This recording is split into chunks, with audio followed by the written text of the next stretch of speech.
रहीम अस्सलाम वालेकुम दोस्तों मुझे एक सुञातल ओड़ो शख्स उन्होंने एक वाक़ियो ॿुधायो त मुंहिंजे माइटनि मूंखे दावत ॾिनी शादीअ में शिरकत जी ऐं बोड़ी समेत शिरकत कयमि उते वयुमि त औरतूं कुझु नची रहियूं मंगणहार सां गॾु मूंखे चयो त अवां बि पंहिंजी पोड़ीअ खे इजाज़त ॾियो त हू ॿ हथड़ा लॻाए मूं चयो त मां हिनखे सुठो नथो सम्झां पियो मूंखे चयो न तव्हांखे पंहिंजी पोड़ीअ खे इजाज़त ॾियणी पवंदी तंहिं ते मूं हिकिड़ी शर्त लॻाई त शर्त इहा आहे त मां ढोल वॼाईंदुमि मंगणहार खे चयो तूं पंहिंजी घरवारी खे बि वठी अचे हुननि रोकियो मंगणहार खे त मंगणहार खे चयूं त हीअ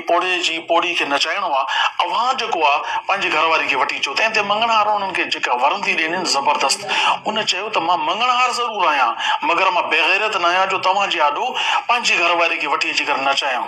मतिलबु हू उनजे चवण जो मक़सदु इहो त मंगणहार हुजणु बुरो न आहे बेग़ैरत हुअणु बुरो आहे औरतुनि सां मुखातिब थींदी अलाह तबारक व तआला क़ुरान पाक में इरशाद फरमायो आहे वक़र